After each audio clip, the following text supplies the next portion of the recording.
Today's episode is brought to you by 2T Fitness and the Sounds in Cinema podcast. Everything sequel contains explicit language. And why the fudge not, you melon farmer? Hello and welcome to the Everything Sequel podcast. This is the Star Trek edition. Today, it's the Undiscovered Country, Star Trek VI. Michael Shantz here of the How Dare You Awards. Joining me, of course, the cloaked man himself, Tom Stewart of Lonesome Whistle Productions. Decloak and tell us something, Tom. There is an old Vulcan proverb, only Nixon could go to China. I swear, some of these movies, like if you blink, you'd miss something, you know? Yeah, like a great quote like that.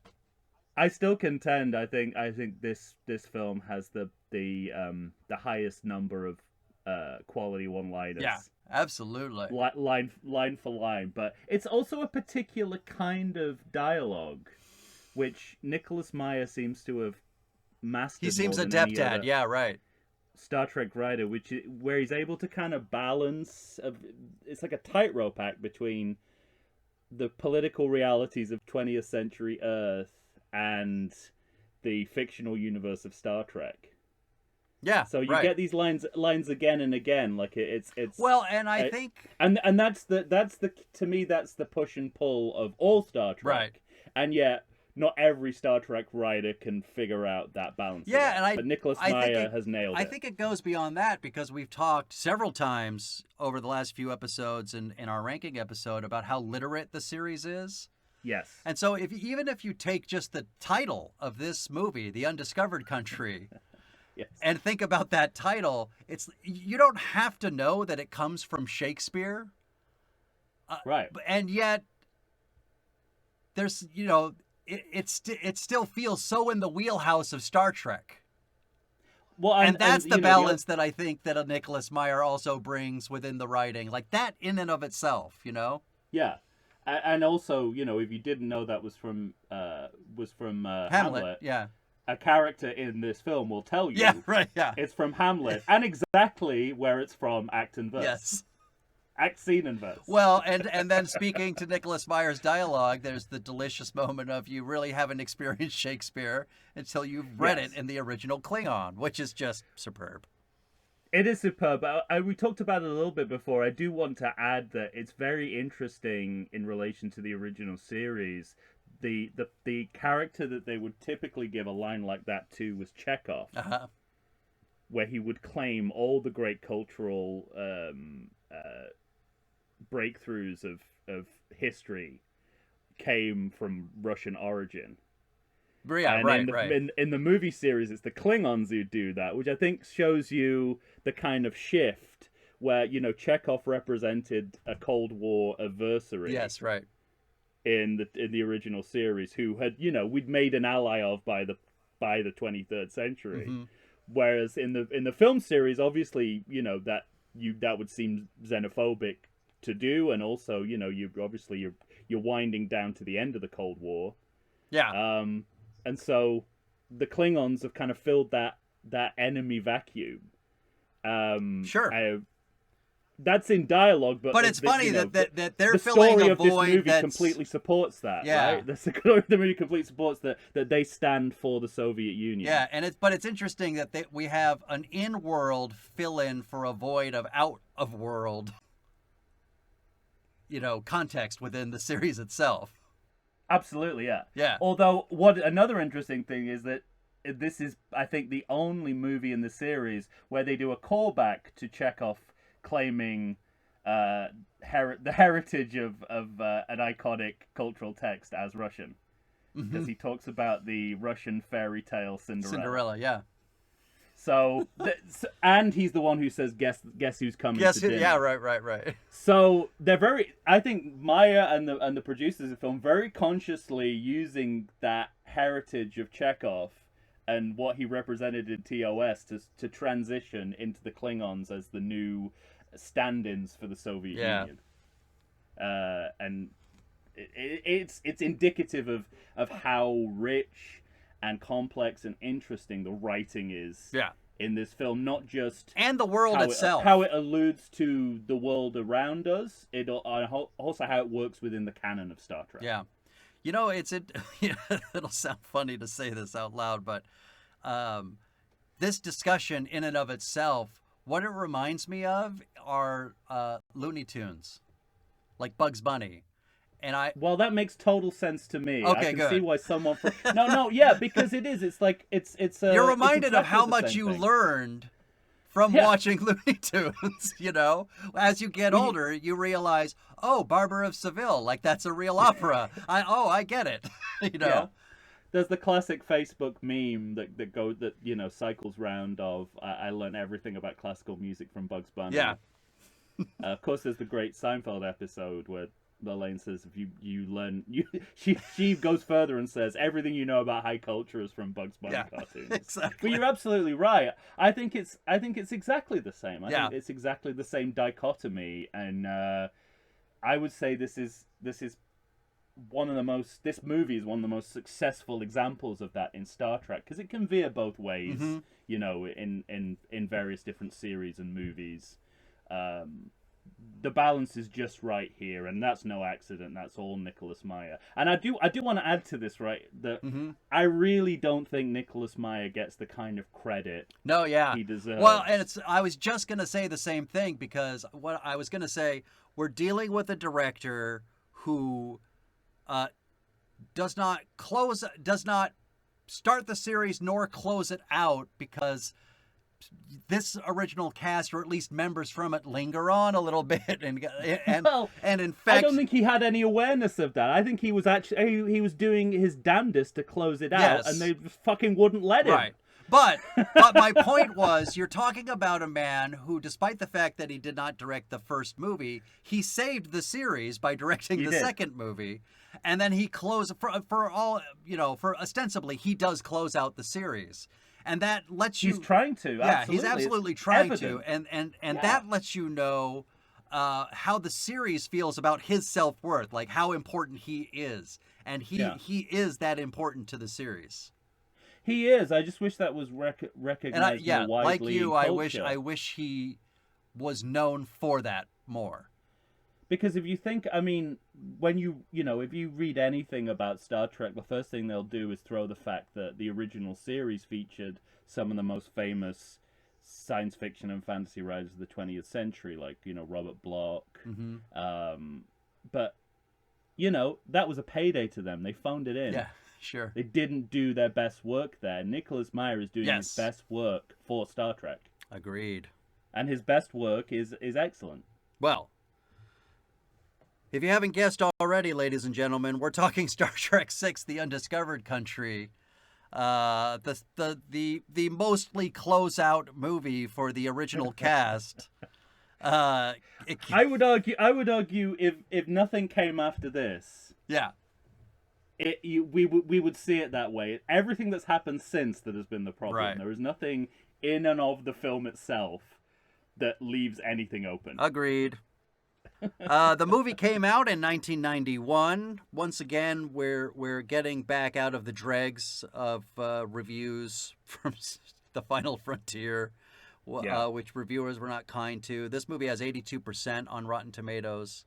A budget of $30 million. Even in 1991, that's pretty impressive to me. This movie looks real, for the most part, looks really good for the most part, for $30 million.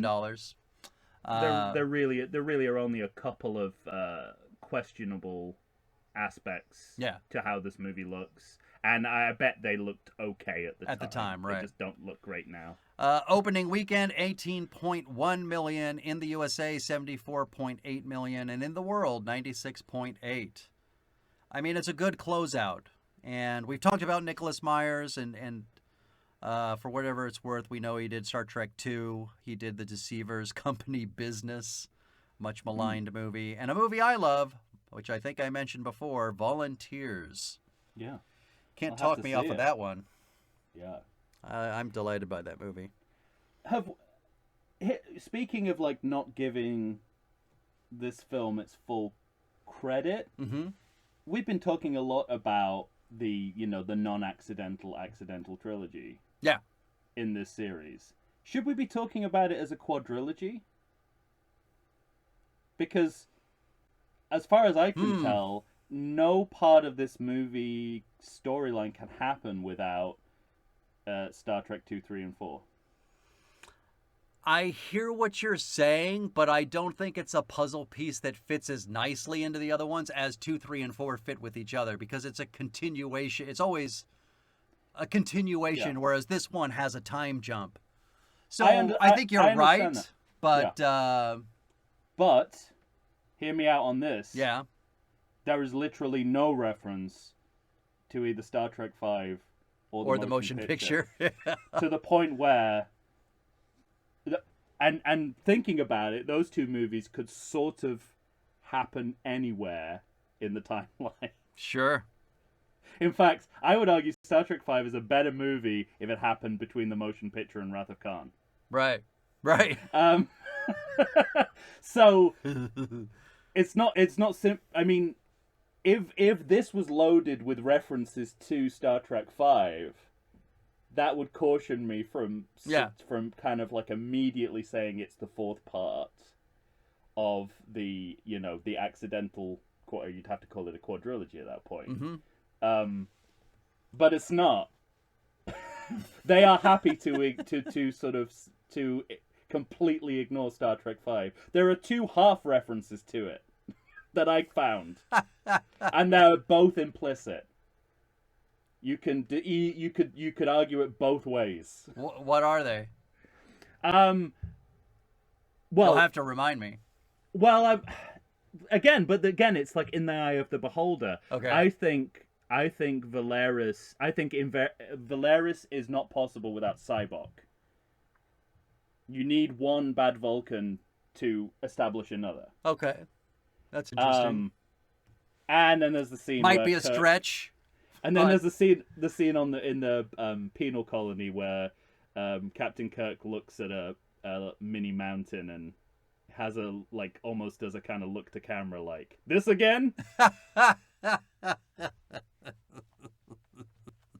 That's it. That is literally it. They are happy. I think it was sort of like, no, you don't hear people talking about it except for Gene Roddenberry, who specifically said that he doesn't acknowledge that Sybok exists in canon. But everyone else is just happy to sort of... And the same with the motion picture to some extent. Gene Roddenberry, every time you mention him, he just sounds like such a curmudgeon. That's not the half of it. Always throwing a spanner in the works. Well, that's it. You only want the superficial mythos of Gene Roddenberry. You do not want to go below that because you will not like what you find. But the same with the motion picture. There's an understanding that, yes, they happened, but they mean nothing in continuity. Yeah.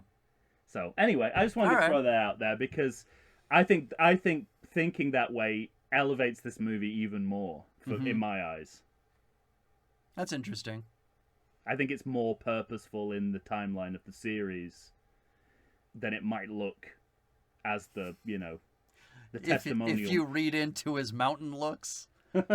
No, because but there's so, I mean, at some point this time around I realized that the reason for framing Kirk comes from 2, 3, and 4. It's what he does in those movies that basically gives them the idea that he's the perfect fall guy. Mm-hmm. Yeah, right. And that's important. No, that's it. That is important. But that's the whole story. But narratively, that makes a lot of sense. So it's yeah. part 4, kind of. Yeah. All right. Well, I should have started with that and not Shatner looking at a hill. That's great. This movie, once again, we kind of go back to getting nominations, sound effects, makeup, and then I have things to say about makeup, and they are not complimentary. All right, fine, but it got a nomination, sir. And then let's talk credits, because this movie opens with credits changing colors, but I love the music too. Very interesting. a very interesting turn in the music towards a more ominous right. soundtrack. Yeah. That tells us this is going to be a thriller. Yeah, right. It doesn't have that triumphalist opening theme that we used to. No. It's and that sets up a and well, this and it movie is kind a of thriller. it's a This thriller, movie is a and there's sort of I think you mentioned before that there's sort of an Agatha Christie kind of. It's equal. I would bit say it's equal to the parts movie. Agatha Christie and Alan J. Pakula. There you go. And that's amazing. Who's playing Rusty Savage? Well, it's. I mean, you know, Or Savage? basically, when you break it down, this movie sort of it filters Star Trek through a number of crime and punishment genres, as I see it. We've got a murder mystery, we've got a detective story, a courtroom drama, a prison drama, and an overall political conspiracy drama. And they all get about 15 minutes. Yes, true. Which I mean I think it's one of the best storytelling choices. Because I revel in it. Whenever I watch this movie, I just revel in it. Like it's so much fun. I think this movie. Absolutely. It of course we probably said too much about Gene Roddenberry already, but I love that it begins to a dedication to Gene Roddenberry, which is somewhat ironic given his lack of involvement in any of the sequels that worked. Right. And I've retrospectively found out that Star Trek V came from a Roddenberry pitch. Oh my god, that's amazing. So he is the common denominator of the two films in the series that simply do not work. I have never ever heard that before. I know, it was news to me. Wow. And it explains so much because we talked, we talked on that episode. I said there's something that feels like the original Roddenberry blueprint for Star Trek here, and it absolutely was. Wow. All right. Within the narrative of this story, I mean, look, we're going to start with catastrophe, and it's going to set everything up. Yeah. And the crux of the story is.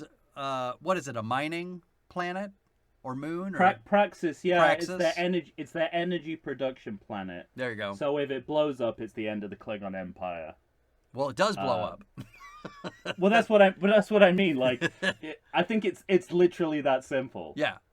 In a good way, and like it's like.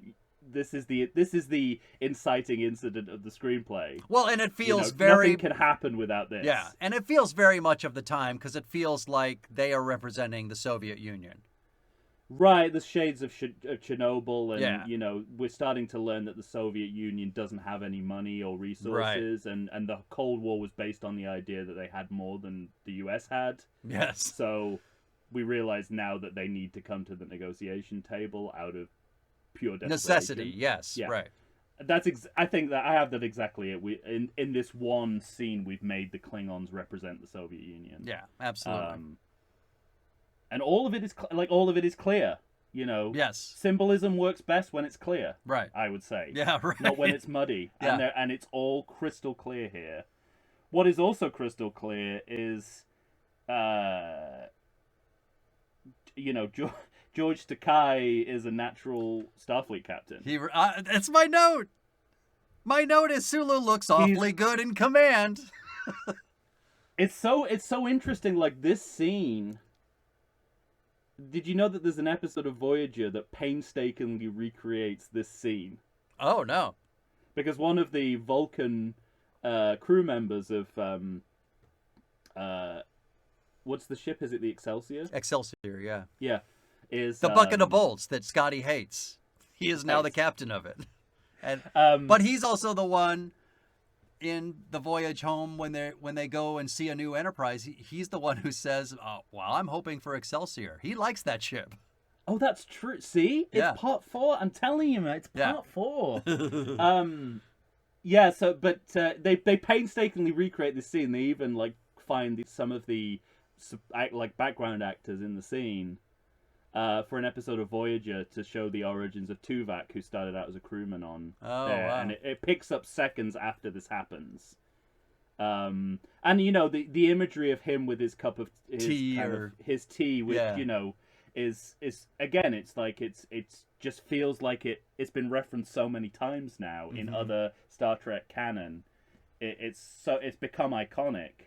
But this is arguably, I know I said this in Star Trek 3, but again, this is arguably George Takei's best moment, I think, is when Commander Rand asks whether we should report it. And he very quickly turns back, eyes bulging, says, "Are you kidding?" Yeah. Yes. And I think I got that. It is note delivered too. perfectly. It's a great line. Yes. It's a very self-aware line. Like, yeah, I think we're gonna report the end of the Klingon Empire as we know it to Starfleet. Yeah, we might do that. But it's on my to-do list. But then if you think about nothing makes me happier than when an actor delivers a line perfectly. Yeah, and this is one of those lines. I just love it. And that's the thing about Takei. If you look through all of Star Trek, there's so many examples of this. This one really stands out because they give him the spotlight. Yeah. But again, like if you think about it, you could have written it as badly as I just said it. You could have trailed off, made it a little bit awkward. It's just, are you kidding? Yes. Cut. Done. And Nicholas Meyer does him the favor. Belongs in a museum, damn it. And Nicholas Meyer does him the favor of placing the camera in just the way in which he can turn to camera, not looking directly into it, but just off. Like everything about it is perfect.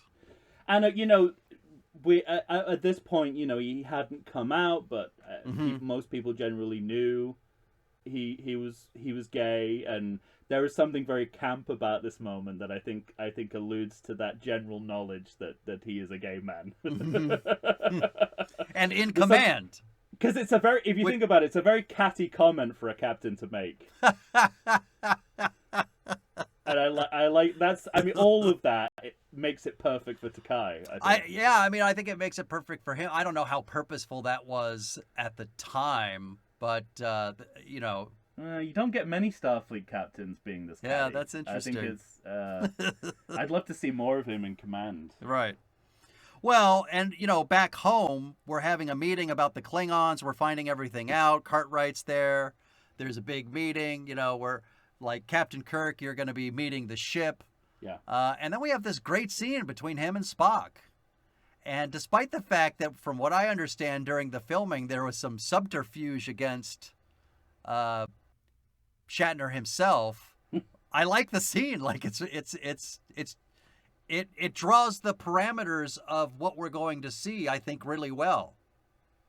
It's excellent. For character stuff, Yeah, and there's a great choice very early on in this scene, and you'll see this again and again throughout the screenplay, where in dialogue we're asking questions and throwing barbs that are getting in front of what audiences and critics might say. Yeah, right. Particularly about the aging of the cast. So it's Shatner, it's Kirk and Bones who are the first people to say, "What is this? Are they giving us a retirement party?" Yeah. And and again, it's just like, people are gonna say this. Let's get in front of it. It's like what a spin doctor would say to a politician. Yes. This is gonna come out. Yeah. If you can get in front of it. It's very Robert De Niro, Wag the Dog. It is, absolutely. Yeah. You mentioned the return of Brock Peters as Admiral Cartwright. Yeah. And I don't think Nicholas Meyer knew it, because as I understand, he literally went, "Who was the Admiral in the Voyage Home? Yeah, he's fine.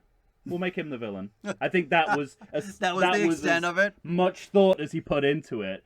But the fact that he picked Tom Robinson from To Kill a Mockingbird means that there is an innate trustworthiness about this guy that makes it very hard to accept him as a villain. That's good. Yeah, that's pretty smart. I don't think it was intentional, but that's exactly how it plays, because when you rewatch it, he spouts nothing but racist invective throughout the entire movie. They can't be trusted. He's just like spending the whole movie going, "Fucking Klingons, the fucking trashy Klingons with their fucking trashy faces." The best thing to do now is to destroy them. So he's the most guilty And of all of them. Well, and Myers is smart enough too to link him to Kirk, because it's Kirk who says, I got to agree with Admiral Cartwright. And so it's a Magnum Force move, isn't it? Yeah, It's exactly. You ally your hero. You know what I like about it too viewpoint. is without ever kind of even cluing to the audience, it means that Cartwright might have just said that thinking Kirk would agree, so that Kirk could be set up as the villain. Right. It's part of his master plan, which I think is delightful. And you're fully aware that this man was wrongly convicted of rape in the 60s, so you're just like I'm gonna give him the benefit of the doubt, even though he keeps saying fucking trashy Klingons, the fucking trashy faces.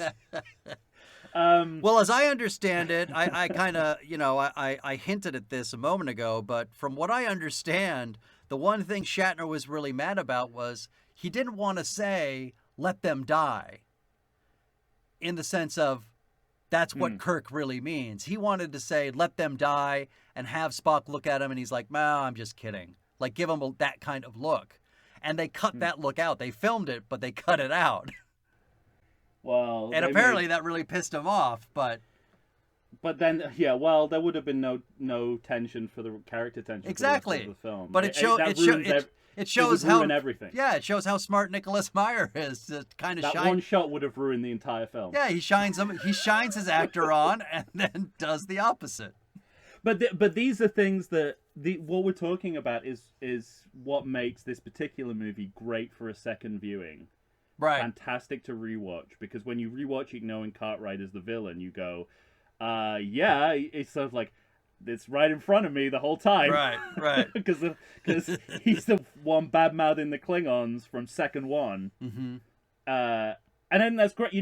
When you're working within the fray, I like to write mystery-based stuff. Mm-hmm. And when you're working within that genre, the kind of the tertiary pleasures of that genre is going back the second time and seeing rediscovering how easy things. it was to figure it was to figure out, and how well the author concealed it from you. Yeah. And that's why making this movie ostensibly a mystery drama is such a good choice for making it a rewatchable movie. Yeah, absolutely. Well, I mean, we've gotten further than I think we usually do. It's a very low bar, but yes, I'll give you that. Why don't we take a break? I don't want to get out of this scene without mentioning. Yeah, go ahead. I think they're saying that they're due to stand down in 3 months. Yes. Is the space equivalent of a week before retirement. Yeah, right. in the police drama, right? Yes. So already we're becoming a police drama just by that line. Shatner, I'm too old for this shit. That's great. I also, I think 3 months also, like if this movie was a runaway $400 million hit, like maybe you could squeeze one more story in the, their last month. No. It gives you enough time to have one more adventure, maybe. Maybe he was talked down from a week. Yeah, exactly. By people. Does the coronavirus have you feeling oogie? Have you been sitting on your couch for weeks? Nay, have you been sitting on there for months? Well, it's time for you to get back in shape. Check out 2AT Fitness. You can find them on Instagram. You can find them on Facebook. 2AT Fitness was started by Tina Bernard. She is ready and raring to go to help you get back into the shape you want to get into. They've got all kinds of classes. They've got outdoor in-person classes. They've got online classes if that's what you prefer. Ladies and gentlemen, it's time to get back in shape. You're going to find a variety of exercises. You're going to have strength training, cardio, weightlifting, even fun 5-minute burnouts that will push you to your limits. So get off the couch, get into shape. Go ahead and check out 2AT Fitness. Tina Bernard has got you for all your needs. I know her personally. She's fantastic. You're not going to meet a better person to help you become the new you. Check it out. Here we are, back once again, talking Star Trek VI, The Undiscovered Country. a 1991 movie, closing out the old cast, mostly, directed by Nicholas Meyer. All right, Tom, as promised, when we came back from commercial, we'd be talking Lieutenant Valeris, who is essentially kind of supposed to be Savick, but is not. But that works to the film's advantage. I agree. Yeah. Because it's a double block. She's so much like Savick that we accept that she's trustworthy when, once again, as with Admiral Cartwright, everything she does makes her seem guilty. Yeah. It's a double bluff, and a really good one, and it's using the idea of sequel surrogacy in a way that bolsters the mystery. Yes. So I like it a lot. I really like the surrogacy aspect of the character in this movie. I was trying to think of other movies that are as successful as this character is in its surrogacy, and it's hard for me to come up with another one that's as good. Like this is one of the tops. And Kim Cattrall's really great in the role. She's excellent. She is. I especially admire the way that she handles the kind of condescending nature of the Vulcans in a way that begins to almost rankle Spock, who is the epitome of that. Yes, right. And it's a very nice, for people who, have perhaps trained someone who's like Vulcans, it'll be many, many generations younger, because they live like 200, 300 years. Right. That, each generation gets progressively more certain of themselves at the expense of actually knowing anything about what they're doing. Right. And so it works in that respect. And I think it also I think there's a portion of it where if you're the kind of person who's watching a movie but doesn't really pay attention to the names, I think a lot of people would think that she just is Savick. Yeah. Well, I think we said before in the episode she's a better recasting of Savick than Robin Curtis. Yes. This is where they do the best Savick recasting. Yeah, absolutely. But they're doing it towards the story. Well, and it's interesting because they're doing it in a self-aware way. They're doing it in a self-aware way, and I never thought that Robin Curtis is a bad actor. No. But when I see Kirstie Alley and I see Kim Cattrall bookended, they're different and better. Yes, both of them. Yeah. And so she's the Pentangeli in this equation. There you go. For sure. Yeah. She's the Pentangeli to Kirstie Alley's Clemenza, and you won't hear that sentence ever again in the history of humanity. I love as well in terms of like using her towards the the pleasures of the series. When we leave space dock, we get the usual revelry of a ship taking off that we get in the series. But we see it through her eyes. Yeah, we get something similar to Star Trek II, in which Kirk is letting her take the ship out and but the camera is literally her perspective. Is her perspective, right? And I think that was a really interesting choice because again, it's like, how do we do the same sequence differently in a way that makes it dramatically interesting? And this is perfect. It's like the first time, a crew member has experienced this, and we just watch it through their eyes. Very smart. Very smart. And also, adding to the murder mystery of it all, we have a moment in which Kirk is kind of self-explaining his foibles. He's literally saying, I can't forgive the Vulcans for the death of my boy. And then, of course, lurking in the shadows is Lieutenant Valeris. So, so again, it's one of those things where it should be obvious. Yes. She's the only person who could be the other traitor. Yeah. But I mean, it's again, you could look at it as a sequel convention. The log is basically recapping the events of the third film. Right. Of us who have forgotten, it's like Star Trek V has just erased that from our memory. We don't know anything anymore except marshmallows are apparently now called marshmallows. The true legacy of the final frontier. It Which is wipes what your that- memory that- clean of all other movies.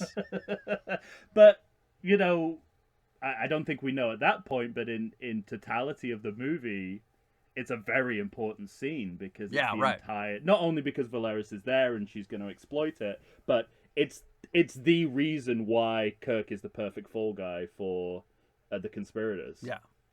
But you're right, and you're right as well. Like it's, you could imagine Shatner is kind of concerned about how his character's coming across because it's not a good look for him. Mm-hmm. It's not a good look for Kirk at all. No. Racism and revenge is what's motivating him.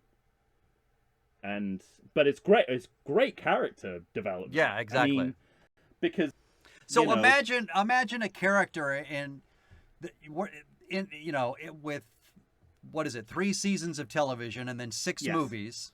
Yes. And so to be able to take that character and give him an arc that matters narratively and is interesting. Yeah. Exactly. To me, again, like that's just one of the delights of a Nicholas Meyer kind of script. Like that's, like you said, pay attention to the writing of this movie. Yeah. No, completely. On a slightly less lofty observation, Shatner's makeup has not stood up to the rigors of high definition. If you're watching this on Paramount Plus, you'll see that the pancake he's wearing only covers half of his wrinkles. Right. I do believe he was also suffering from the flu when he filmed this movie. All of it? I think so. Wow. Well, clearly in this scene because his makeup artist has gone to town. Yeah. To try and give him a kind of tanned look. Mm-hmm.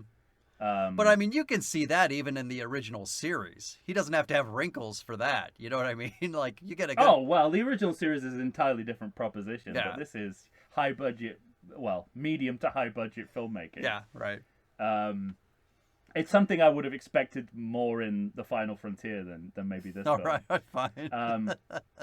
And I gotta say, Spock has a bong. Right, we all know it's a bong.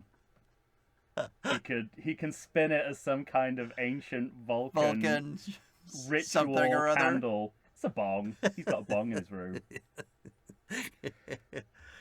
And then the way that one of the great things about this film is how it plays with the conventions and pleasures of the series. Uh-huh. And I love how they hail the Klingon bird of prey.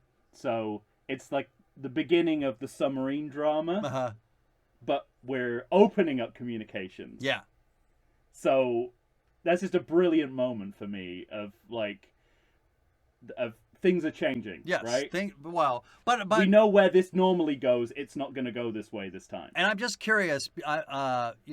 Before we get to that, because you're talking about the bong and the sharing of the whatever it is that he's sharing with Valeris. Hits from the bong. Yeah, hits from the bong. Hits from Spock's bong. The one thing that I think maybe some people might kind of chatty Cathy back to this movie is it seems like there's some sort of long-standing relationship between Valeris and Spock, mentor-mentee kind of thing, that's going on for a long time, which of course we just don't know anything about. Right. But also in that scene, it seems like it's like that portion of their relationship starts to build, but there's also some kind of sexualized aspect to it for some people, I think. I'm just curious what you think about that. I think that to the first point, I think the fact that we've gone through this with him and Savick kind of takes care of all that backstory of how they might, because we get the idea that Spock is well, I think it also leads to why some people think she is Savick. So yeah, but yeah, it was true. But either way, it's sort of like Spock is the kind of person who is a mentor to other Vulcans who want to be in Starfleet. And remember, he was the first Vulcan in Starfleet, so right. I think within the history of the canon and within the history of the film series and what we did with Savick, that all takes care of itself. Yeah, I mean, I'm going to reserve what I'm say about the sexualization of their relationship until the mind melt.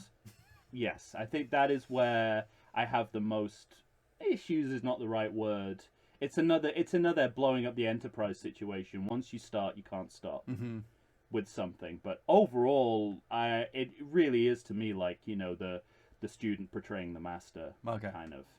Yeah. I think it works on that level perfectly. I never need to look beyond that. Yeah, no, I've always found it very interesting. So I don't think that matters that she's a woman, and I think the fact that they resisted that urge with such a sexualized actress like Kim Cattrall speaks well to everyone involved. Yeah, all right. Because we've seen Mannequin, we know what. Oh, we know what the '80s would do to an actor like Kim Cattrall. Well, Porky's as well, as you've covered on your show. Yes. This woman is sexually mistreated. Oh, she is in this movie. We'll talk about it later. We'll get there. All right, fine. And then, of course, Kronos it is Kang. Yeah, then it's time to meet. You know, guess who's coming to dinner? Oh my! I mean, and what a treat! I love everything about Kronos and Kang. Oh, I love it. The fact they're played by two of the best actors in Hollywood history helps. Doesn't hurt. David Warner and Christopher Plummer. Yeah. My God, the star power of those two playing these roles. Mm-hmm. Not to mention that, I mean, David Warner's earned it because, like, he really didn't have much to do in Final Frontier. Mm-hmm. But also, again, like, you know, this movie's really good at calling back aspects of the original series that have laid dormant in the film series, and they go back to the original design of the Klingons before they were rebooted in the motion picture. They look like original series Klingons, but, you know, with real makeup and prosthetics, which we never. But the look is the same. I think that's very deliberate, and for me, it's like. It's also great because they represent something more suave and more intelligent than the usual Klingons we're used to. Yeah, right. Both because of the actors that are playing them, and because of the characters they're playing, who are highly educated. I was just going to say the dialogue that they speak, people, the references that they're making, like, you know, which is a very important distinction. Yes. For this film to make. And also because we're dealing with a movie that has prejudice within the narrative of its storyline. Yeah. I think it's important to show. Yeah. You know, because Klingons in the past, you know, a lot of their representation has just been barbaric. Right. You know. These are you know, the one who is a warrior is literate, and I was just gonna say, so like you know, here every time Chang speaks, I am delighted. Well, because this is the thing, like, because it's Christopher Plummer saying it, and he makes it sound amazing. You know, not only is he literate, he's too literate, right? Yeah. Guy needs to stop quoting Shakespeare. Dude needs to back off. Hamlet. To the point where one of the best lines in the movie, later on, where they're listening to him quote Shakespeare ad nauseam. I pay real money. Have him shut up. So the movie knows what it's doing. Yeah. It's also, I think this is basic. You know, we know that any time we get a Shakespeare quotation, in the series, Nicholas Meyer is behind it. Yeah, right. So he is a surrogate for Nicholas Meyer in the movie. Sure. Because he's like he's the literary quotation database. And it's like a perfect vehicle for Meyer to get his quotes in the movie, get the Shakespeare quotes in the movie. But story-wise, of course, they're leaning on certain plots of Shakespeare plays as well. Right. Particularly the Scottish play. Yeah. It's a huge one with the two assassins who are killed. Right. To conceal the crime. And right. And of course, this is where we talk about the Undiscovered Country. You know, it's the titles being said in the film, which is always a punch the air moment. Mm-hmm. but it's also the most literate reference they could have. Right. It's something that's going to satisfy everyone in the audience. Exactly. It's one of those a crowd pleaser. That's never going to bother me. And again, but you know, it's like you get some of these essential differences. You get the bigotry because when they leave dinner, you have the Starfleet people talking about and that smell and this and that. Oh, and I know. It's hard to watch. The lack of tolerance, and I do think it's deliberate. Yeah.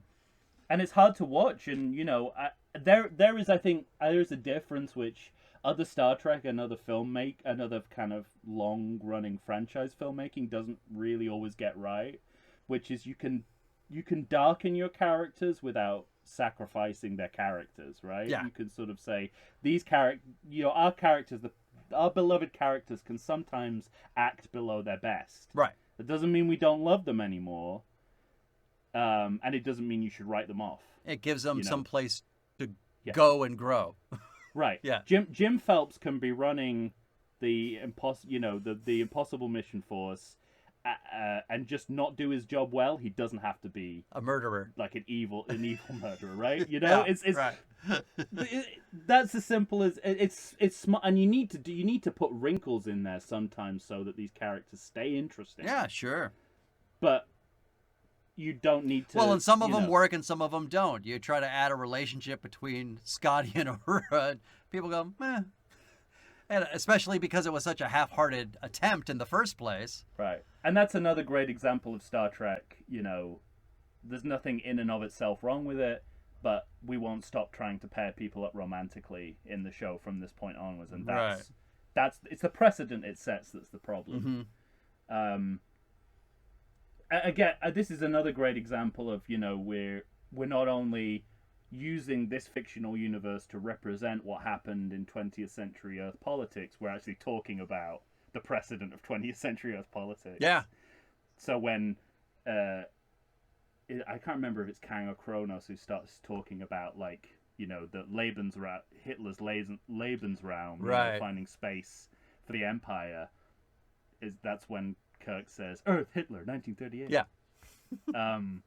So it's like it kind of vacillates brilliantly between literally talking about political history and being a sci-fi metaphor for it. Right. Everything has that double meaning, and that's such a tricky writing thing. Yeah.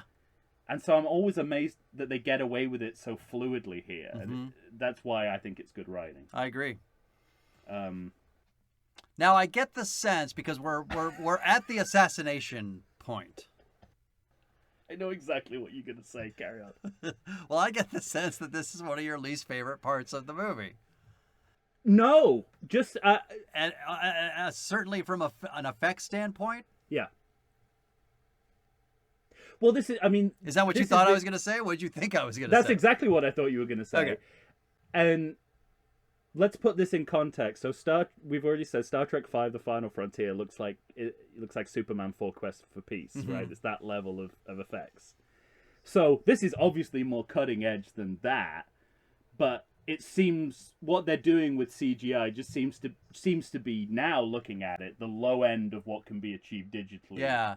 Now, which is not to say at the time people didn't go, look at those floating pink blood bubbles, aren't they amazing? Blood. I just don't think I ever have.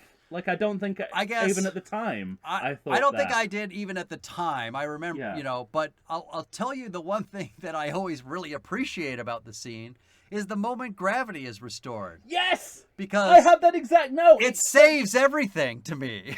And they don't do that that's literally new. They don't do that in Star Trek. Yeah. What a great thing to throw in, like, hey guys, if we ever messed about with gravity, mm-hmm. It's like, no. It's like, that'd be kind of cool, wouldn't it?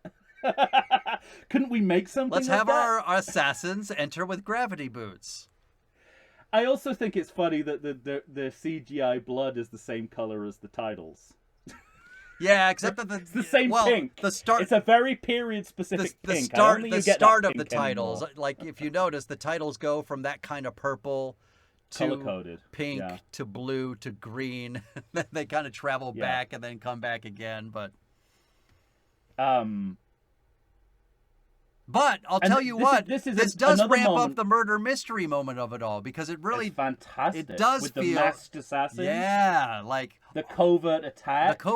All of that stuff works really well. I really dig that part of it. And it's in lieu of the kind of submarine drama that we're used to in these situations. Right. So it's not only moving into a different area generically, it's also challenging our expectations of what Star Trek is. Yeah.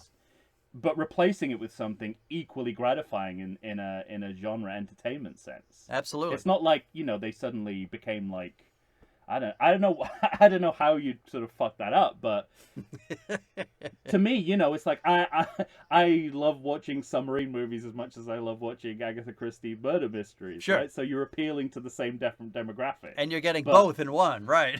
You're getting both, and you're making Star Trek more interesting. Yeah. So I think I love it. I love Cronus's last moments, his plea to Kirk. Mm-hmm. I think that's a beautiful piece of writing, both politically and dramatically. We haven't mentioned, but obviously Next Generation is in full force at this point. Yeah.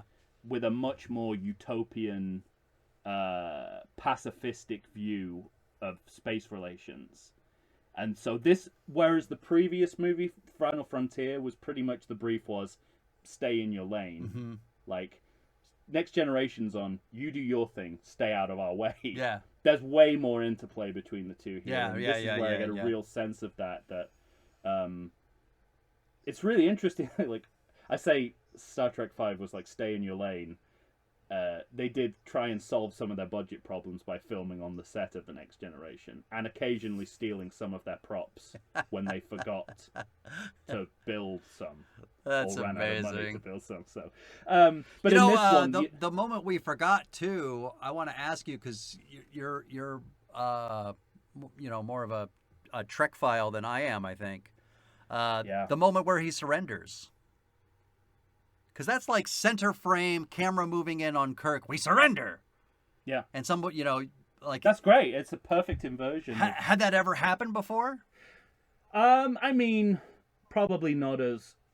Not in that way? Specifically. Okay. I mean, but yeah, I mean, it's, you've got a different person writing the show every week, some of whom have never seen the show before. I'm sure it's happened, but I would guess the norm of Star Trek is that,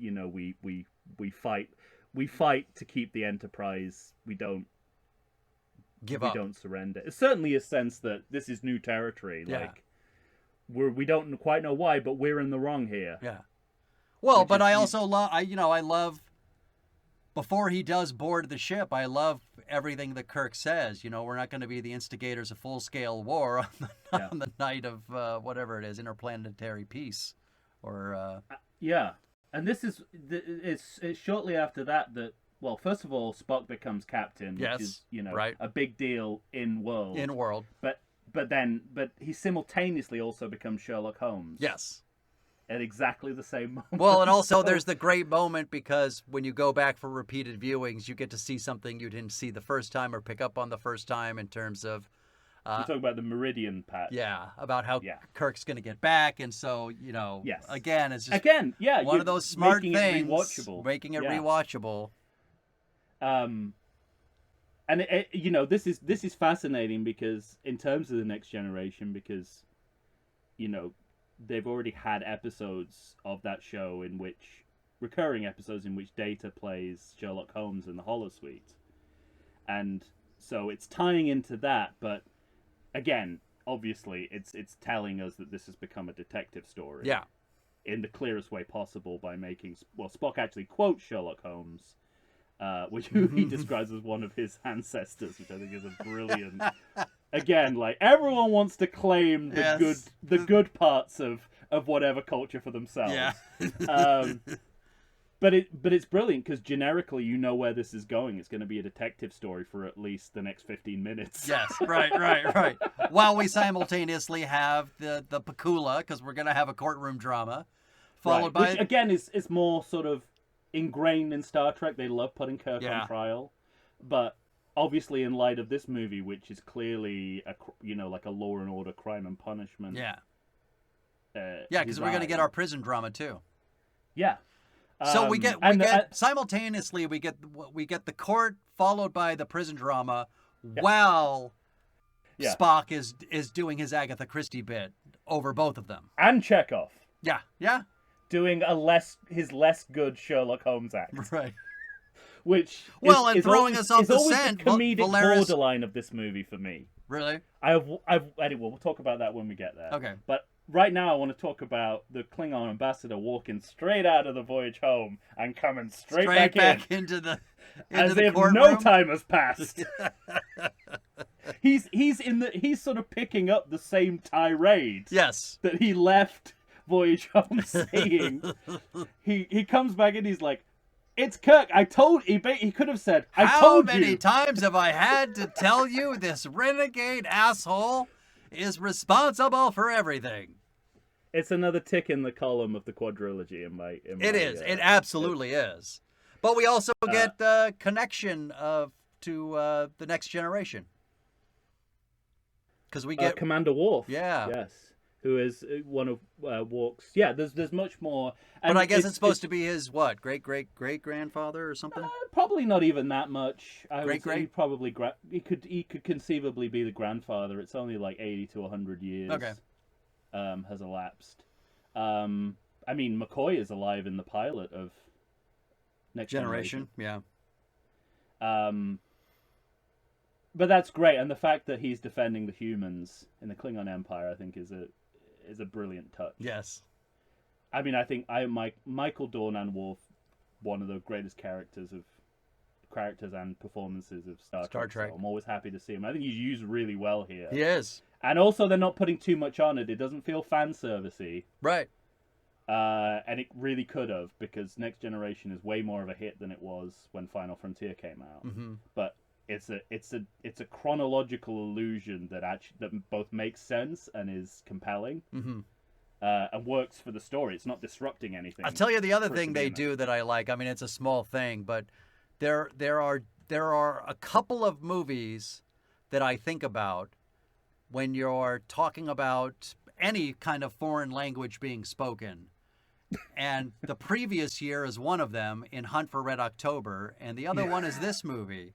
You know, Hunt for Red October, there's a Russian officer speaking Russian, and then this camera zooms in on his lips, and he starts speaking English, and it zooms back out. And to me, it's just delightful. It's magnificent, yeah. It's one of the great moments. Great filmmaking. And in this movie has the same thing. I love hearing... Not as successfully. Oh, I don't think it's as successful, but... It raises more questions than it answers about the Universal Translator. Considerably more. No, I mean, come on. It's... he's speaking Klingon, and... But how can Kirk answer the question before it's been translated? I mean, I know it's like Cronus's Perry Mason moment. That's a character thing. That's just Chang being impatient. He literally can't understand what's being said. Yes, I know, but that's just Chang being an asshole. That doesn't have anything to do with anything other than that. Cronus is dead by this point. Okay. But I love hearing, like, seeing the people in the booths doing the translating and them listening, and then when you go back, he's speaking English. That part of it, I think, is great. Yeah, I mean, they overcomplicate it, and they raise more questions than they answer. Especially, I would say less here, although that moment is, they wanted a Perry Mason moment, to quote Alex Jones, which I will never do again. And I urge you to cut that out. I hope when this comes out, all you hear is, and you're like, what was that? Get that gum out of your mouth. It's gauze. Gauze, Judge. You want to see it? But when you stand back and think about it, you go, hang on, that doesn't make a lick of sense. But when they get to the penal colony, that's when it breaks down. You're like, right. Okay, this changes everything that I thought the Universal Translator was. But I mean, you're right in the sense of, like, at least they deal with it. Like, yeah. Normally, it's like an unspoken rule of Star Trek. It's like, there's a Universal Translator, and ask no more questions about how that works. All right. At least they're asking questions. They're just not answering them. Well, I'll tell you what. Why don't we take a break, and then we'll come back to the penal colony. Well, yes. Let me just say, this is another great example of going back to what Star Trek II Wrath of Khan did, and what they're doing here with the rapid aging of the cast. Yeah. They question McCoy's competence due to his aging. Yes. Oh, I love that. Actually, I mean, yeah, we haven't fully talked about the trial. I mean, because everything in that moment, what I like about the trial itself is that as the viewer, you know there's a foregone conclusion. It's not a fair trial. And it's a damn show trial. It's a show trial, but what you can see is the frustration through McCoy of knowing that and not being able to fully, like, I don't know everything about Klingon anatomy. Yeah. So it's unfair for you to judge me on how quickly I tried to fix him as compared to if I fixed a human person who was almost dying. And then, I have a question for you. There is a moment where he thinks he's going to joke his way out of this, and that's also a great acting moment. It is great. The dawning realization of, I might get away with this. Oh, wait, I'm going fucked. to die. And how about James Tiberius? We didn't talk about that. Did we know Kirk's middle name until that moment? I'm not enough of a Trek file to know that. I don't think so. There's nothing better than listening to Plummer. I think it's gone back and forth as to what that T was. But I do want to remind you that in terms of consistency, Kirk said he didn't have a brother in the last movie, and he's got a brother. He watched his brother die. But so, let's not attribute too much to what they say in these films. Well, it's true. As to what happened. Doesn't that mean it's true? He doesn't have a brother anymore? Yes, that's, I'm sure, what Shatner would say as an excuse yes. as to why they got that wrong. Well, I love all of it. I love all of, I love the James T. I love his description of how, I disobey direct orders sometimes. That's it. Violating chain of command is the heart of the prosecution's argument. Yeah. And that is why I think this is a quadrilogy. All right. Well, ladies and gentlemen. Because even I would put him in jail. At that point, yeah, exactly. See, right? I always feel it's bad. Not a Klingon thing. I always feel bad for McCoy, and I always think, Kirk should go to jail. It's like they say it's a damn show trial. I'm like, I don't know. Klingon justice seems to be working perfectly well. That's amazing. Okay, ladies.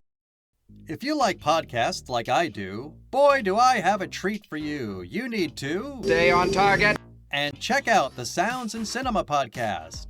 Listen as your host, sound designer and music creator Tony Parham, and co-host, musical performer and sound lover Derek Hansen, D-Rock if you're nasty, and I am, discuss all things sound related to film, television, stage, and theatrical productions. They discuss environmental sounds, bioacoustics, dialogue, the nature of communication through sound, but as an added bonus, they drink beer and try to stay on target. Find them wherever you get your podcasts and listen to the pure mania of a man who can charitably be described as Doug, the dog from Up, and another man with a soothing and sultry voice trying to get that man to stay on target. That's the Sounds and Cinema podcast. Tune in and listen to the sounds they are creating just for you. We're back once again, everyone, finishing up with Star Trek VI, The Undiscovered Country. All right, we're in jail. Kind of. Yeah. It's a mining colony, a penal colony, and a jail all rolled into one, with a lot of freedom to walk around.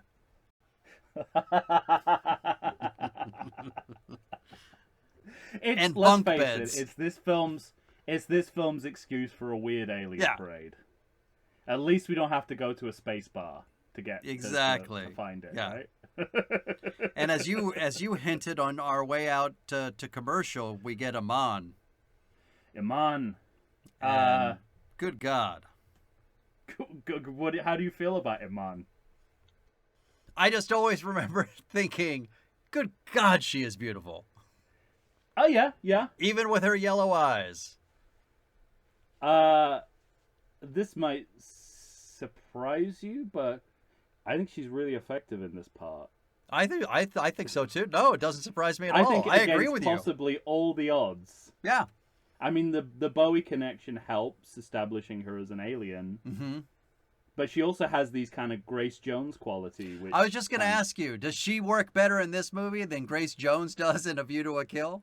As an alien.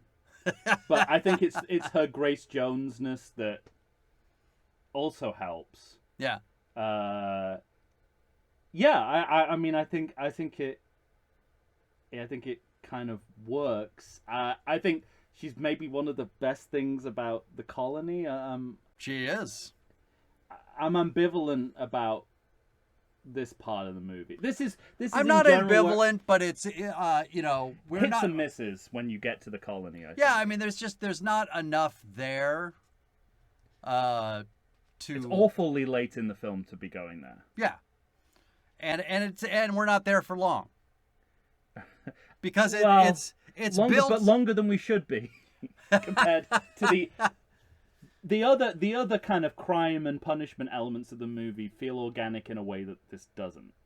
I'd say, because the prison movie is so its own thing. You kind of need to have a whole movie around it for it to work. And that's the thing is that build that world, and they don't have the time. They don't have the time really to do interest in building that world.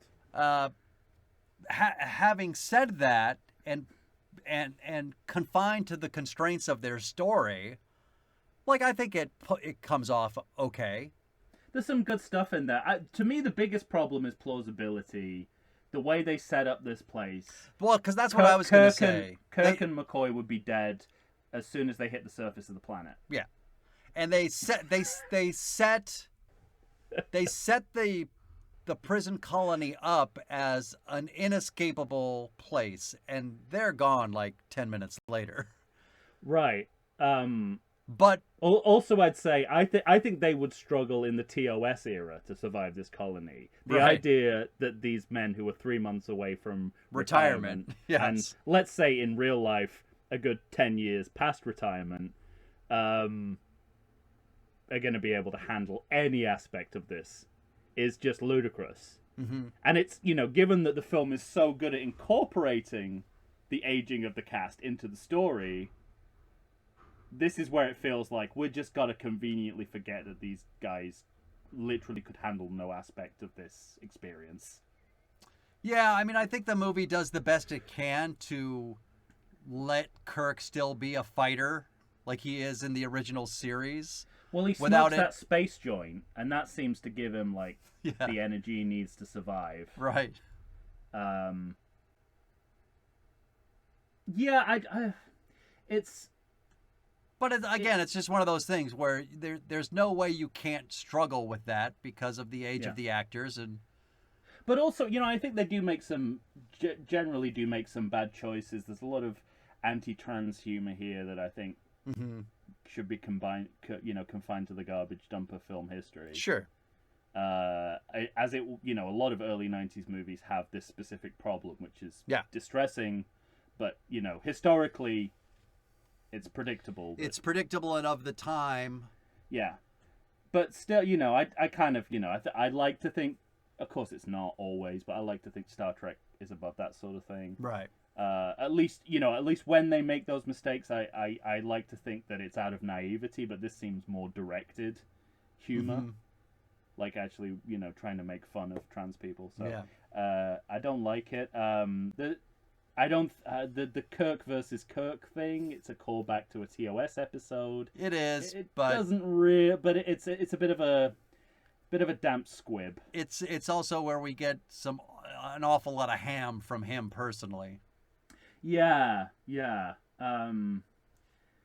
just it just falls a little flat. It falls a little flat. I mean, it's nice to see. But this scene also has one of my favorite lines when he actually kisses Amon, and then she goes away, and McCoy leans up on his bunk and says, "What is it with you anyway?"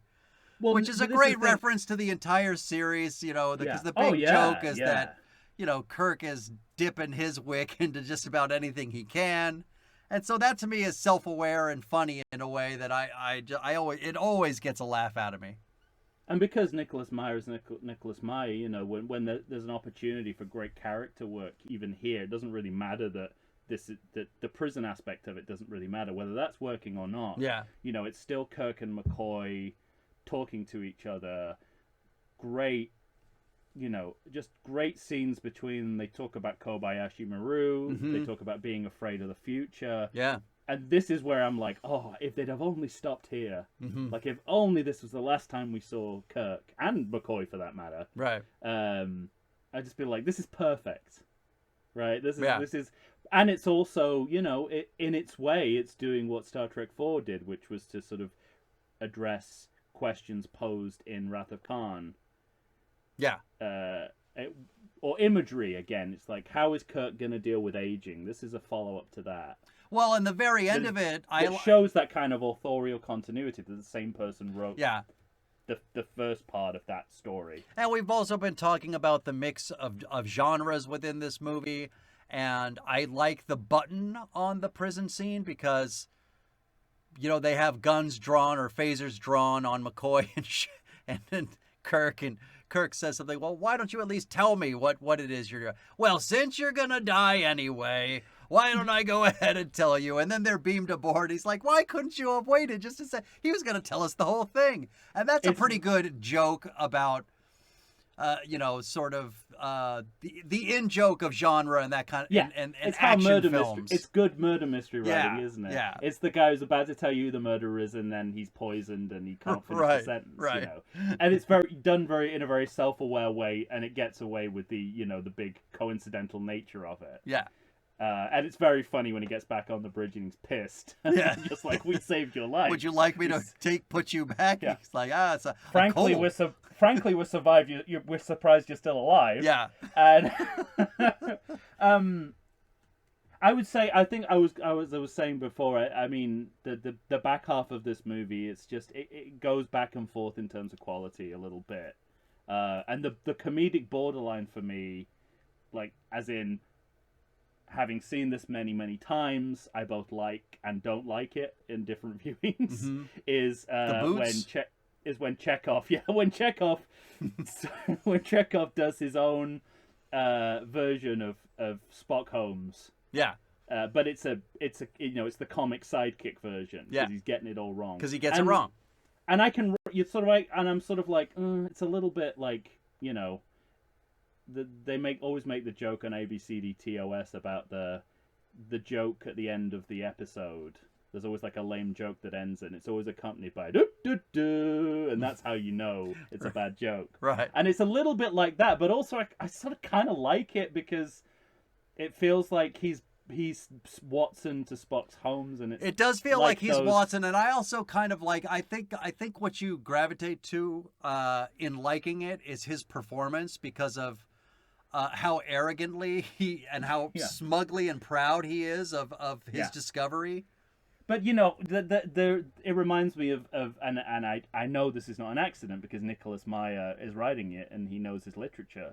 It reminds me of scenes from the Sherlock Holmes stories where Holmes will just, you know, he'll let Watson do some detective work and then he'll just shit all over it. Right. It's like, not so gently remind him why he messed series, everything up. It's another way in which Chekhov is the whipping boy of the series. Yeah, He's either being injured or humiliated. In this case, kind of both. Yeah. So it's so like I go back and forth on that. The most egregious one, the most egregious backfiring comedy in this movie is the scene where Uhura suddenly doesn't know how to speak Klingon. Yeah. Because it's not particularly funny, and it completely portrays what we know about her character and undermines her professionalism. Mm-hmm. And it's not that well executed as a comedic beat. So, lose there. Don't like the anti-trans humor. 50-50 on Chekhov as bad Holmes. And don't like this. Yeah. I suppose we should mention Christian Slater. Have we covered everything? It's so that funny needs you to say be that. covered? It's so funny you say that because we've talked about it already. We're about to get to the final portion of the movie, and Christian Slater popped into my mind, and my thought was worth mentioning again. I guess not. But nothing suffice to say, he does make an appearance. It's just because he's a fan. He literally is just waking up Sulu, and that's it. Yeah. Okay. Yeah. For those listening at home, from what I understand, he never cashed his check. He framed it because he's such a fan. He would have been a better cameo in Star Trek V. They could have saved themselves some money, right? Spent more money on that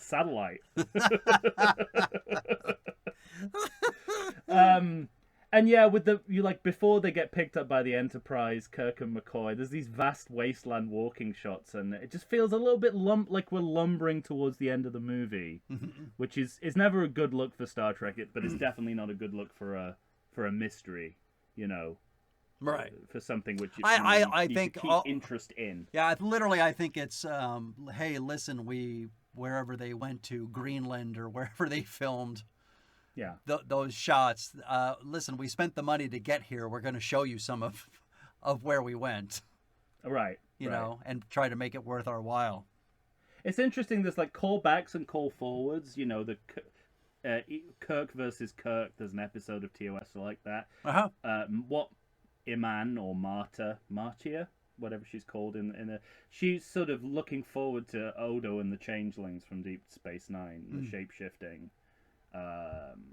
Star Trek never forgets an idea. I guess as well, like early 90s morphing technology, that's also what we're showing off here. And that's where Odo comes from as well. I mean, we talked about, the Scottish play, the two assassins. Mm-hmm. They're also two of the worst actors I've ever seen in any film. Those two guys. When they are alive.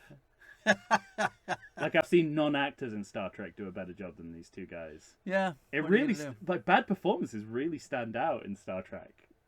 You know what I mean? At least in the film.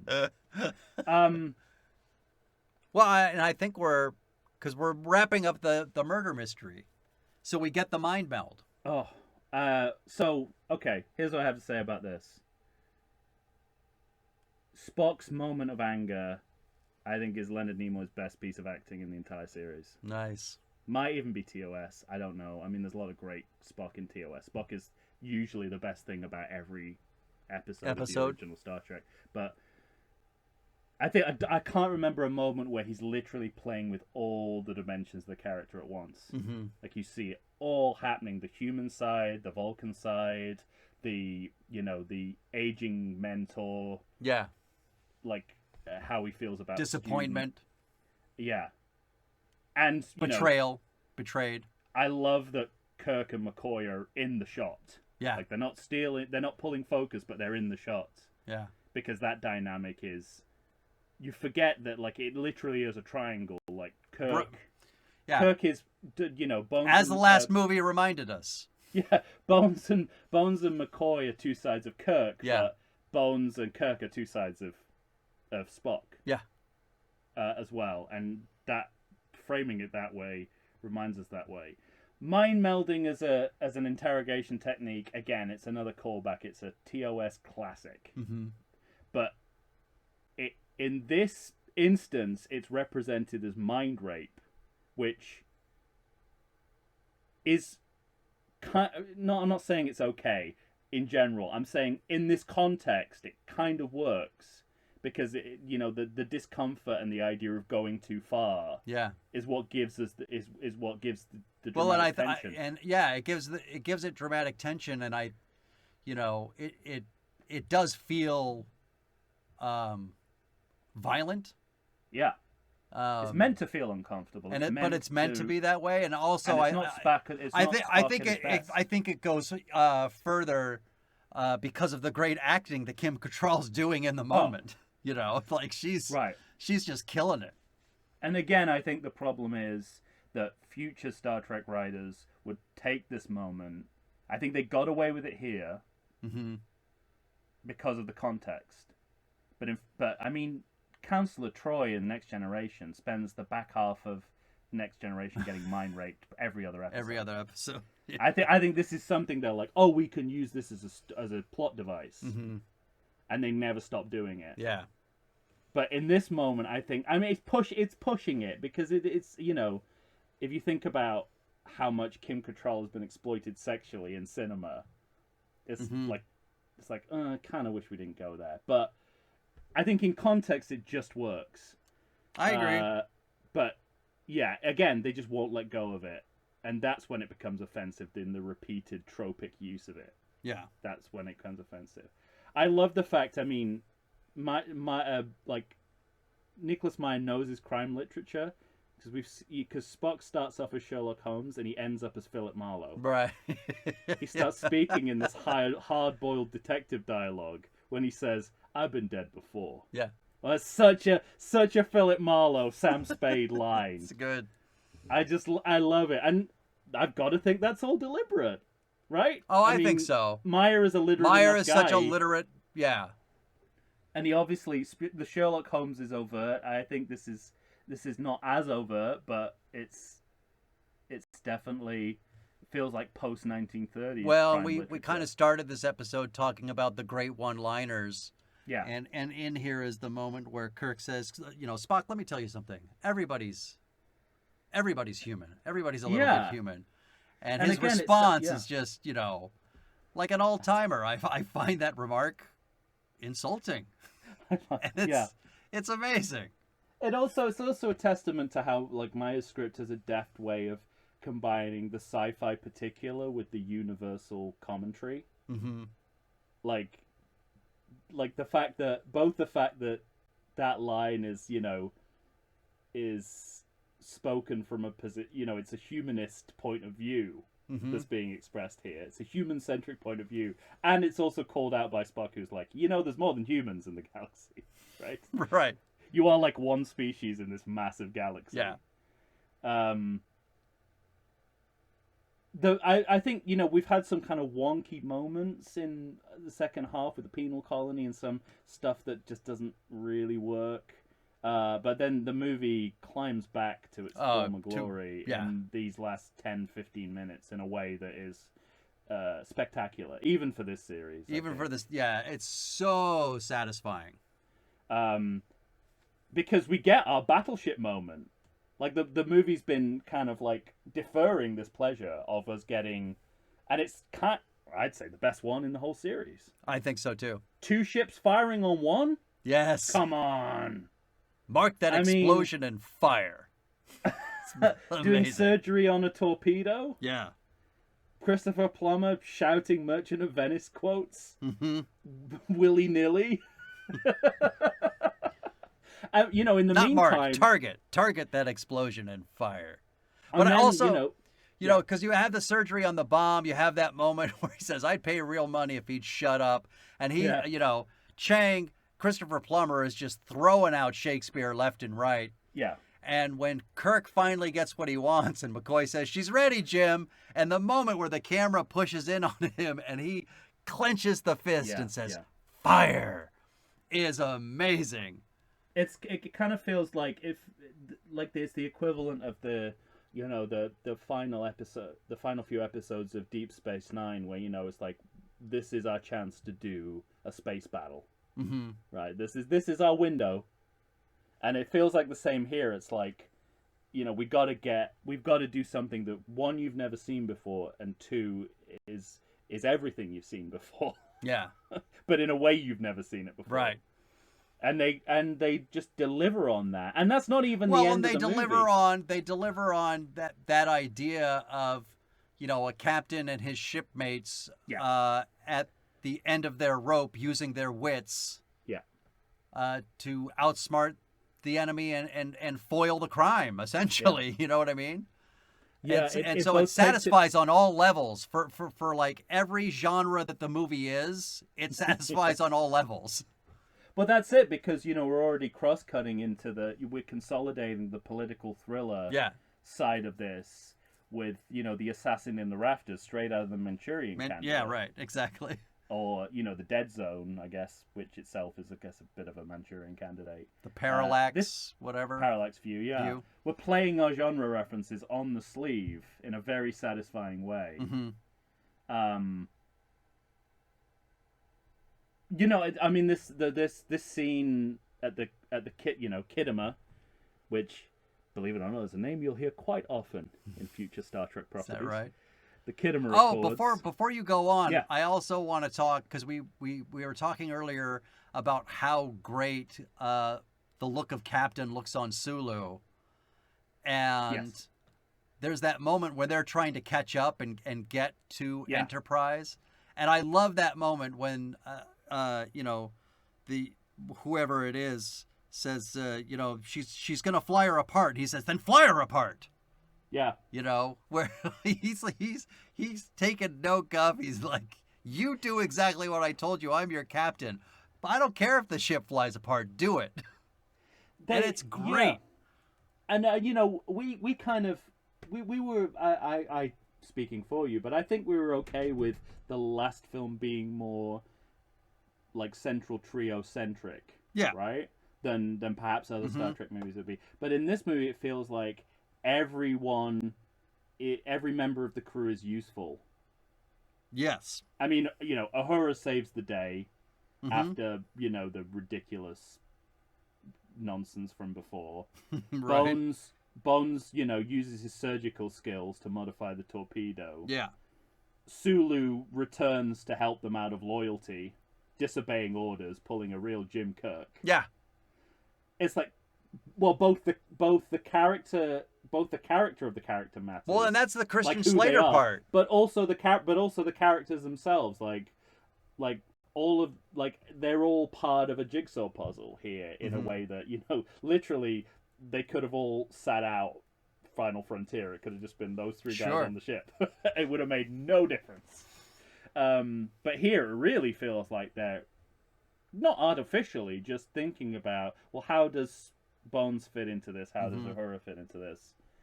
And I think it's excellent. Well, and Nicholas Meyer, I mean, he gives everybody their moment, but not in a way, like you said, not in a way that feels superficial. It feels organic and important to the narrative, and fit, like literally every one of those moments fits like a key into a lock. And it doesn't cut away to Sulu saying that's gotta hurt or anything like that. No. It's just But I do like that, because we mentioned Christian Slater earlier, and you were just saying, why are you mentioning him again? Well, he disobeys that, he disobeys his direct order by saying, tell Earth, we have no idea where Enterprise is, sir. He's like, you got a hearing problem, mister? So it's another great Sulu moment of fuck off. I said what I said and get out of here. If you tell the story from the Klingon perspective, it makes Starfleet look pretty bad. Yeah, right. There is a real disciplinary problem, right? Yes. But Starfleet. What's interesting about it is they keep promoting people who are prone to rebellion. But it speaks to character, because it speaks to, Sulu did learn something from Kirk. Yes. Absolutely. That's the implication. And that's what works. It's beautifully done. It just doesn't work as a fictional world. And there's a really delicious moment when the assassin just barely misses with the ray sniper gun because Kirk tackles the ambassador to the floor, and there's kind of a hard cut to the floor, and you get Kirk Enterprise. Yeah. It's like a Saturday morning cartoon moment that delights me every time I see it. Yeah. And hear it. Yeah, and I mean this is a huge scene, whichever way you cut it. It ends in a Klingon peace accord. And we talked about how Voyage Home wrapped up 3 films worth of storytelling. Well, I'd argue that the way this scene ends wraps up the entire TV and film series so far. I agree. And it's a story point from which the franchise grows. So once the Klingons and Federation make peace, that takes Star Trek into a new phase of storytelling. Yeah. So it's just another reason why this should really be the end point for any kind of storytelling, because if you just let it happen and acknowledge it, you can tell all kinds of new stories, and they do. Yeah. They also tell stories involving these characters that they don't need to tell.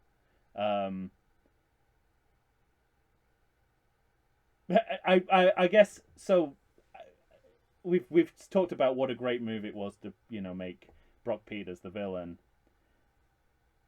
Just because we talked about it before, I do want to pay lip service to, black people are always the most racist people in Hollywood cinema.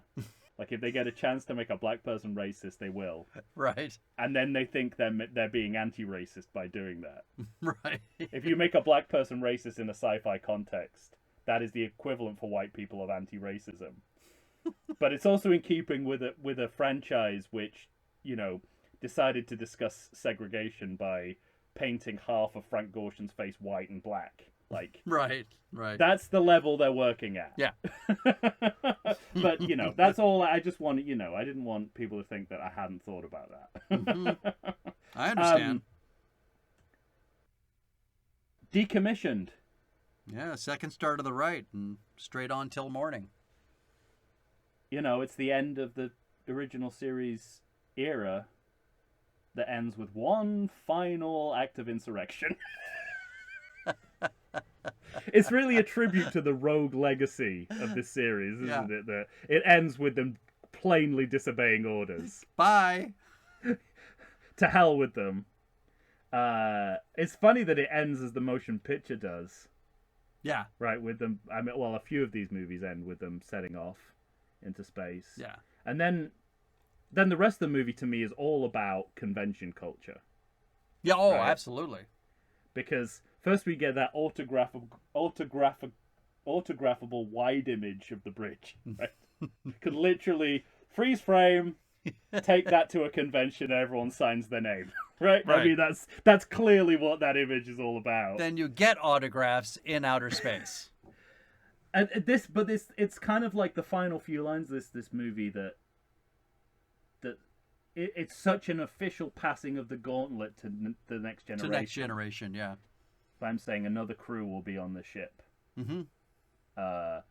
There was no need. There was no need for anything else. It's perfect. Yeah. Either don't say this and then do Generations, or say this and don't do Generations. There's no in between, as far as I'm concerned. The signatures in the credits, I mean, it's you need to have experienced or at least know about Star Trek conventions for this to make any sense as to why we're doing this. I love the fact that you cannot tell whose name is who. No, yeah. And until we get to William Shatner. Until you get to Shatner, right. Because the TOS musical sting comes over him. It's like, this guy's the real star of all this. Him and Nimoy, you know Leonard Nimoy's when it comes up, but... Oh, yeah, but... No, I mean... Everybody else, I'm like, whose is that? What? Well, Leonard Nimoy is the real star of Star Trek. But William Shatner contractually will not let that happen. Yes. That's the difference. And then I just have a couple of credit checks, unless you have anything else to say. No, that's the end of my notes. I mean, every time I watch this movie, I relish in it. I love it. It's so much fun. Yeah, I mean, overall, I'd say there's two or three sequels. Really, the second half is a bit more inconsistent than the rest of the movie, than some of the other movies in the series. Mm-hmm. There's one or two sequences that don't quite work, and that's it. The rest of it is out on a limb brilliant. Yeah. I just have a couple of credit checks. Go. Because we're already way into the credits with the signatures. Right. Shatner got his own makeup artist. Of course he did. I don't think that guy did a very good job. I was going to say, probably got fired because after, right? Because one of my earlier notes is about how bad his makeup was. Yeah. Or at least he didn't have a makeup artist who could account for HD in the future. There's a credit here, Jackal Mastiff created by, and I think created is generous. They put a fur coat on a dog. Right. With a single fang. With a single fang. I like the look of those dogs, though. I don't think this is an intentional callback, but it harkens back to the beginning of one of the very first episodes of the original series, where they had, quote, the alien, which was a dog with like a unicorn's horn stuck on it. So, again, consistent with the roots of the series, but I don't think intentionally so. Okay, fine. That's it. Oh, that was it? Oh, yeah. Well, all right then. Well, ladies and gentlemen, what do you think of Star Trek VI: The Undiscovered Country? We are fans. I think we both have this third on our lists. Yeah. In the series. But we want to know what you think. With a little bit of editing, it could have been a perfect film. Yeah. So you're going to have to find us. Find us on Facebook, Instagram, or Twitter. Send us an email to everythingsequel@gmail.com. For Tom Stewart of Lonesome Whistle Productions, Michael Shantz here of the How Dare You Awards. When you hear us next, we're going to be pitching sequels. What do you do after you see the signatures of the actors in space? Besides you go making on? Generations and never stop making more Star Trek. Yeah, exactly. We are bound by no rules, and we have our time machine, so stay tuned for our next episode to find out, and then you'll get to vote on that. Say goodbye to the good people, Tom. Not everybody keeps their genitals in the same place, Captain. Heard. That is, I gotta say, That's a band name, Kneecap Genitals. I don't like the anti-trans framing of that sequence, but I do like that. I like that schoolboy humor moment of Kirk breaking someone's testicles in half, thinking it's his knee. And I appreciated it as a schoolboy, which is when I first saw this film. Exactly. All right, ladies and gentlemen, that's it for today. Until next time, thanks for listening. Bet Shatner's balls are pretty low these days. Easy. Guys, of course they are. He's in his 90s. You always rush to his defense. I do. You take money from Big Shatner. Please, you're defending his I defend his ascent of acting El abilities. You defend his weird fucking face and body.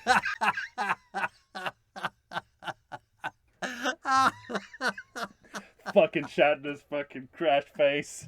Let me just cash another Shatner check. All right. I gotta say, since we're on the subject, ahead. I gotta wrap up the episode by saying this. We recently had Comic-Con here in San Diego, and I kept getting a Facebook post advertising his personal appearance at the Balboa Theater. And in the comments below, someone had put, and this is the greatest thing that's ever been said about William Shatner, I met him once. He is not nice man.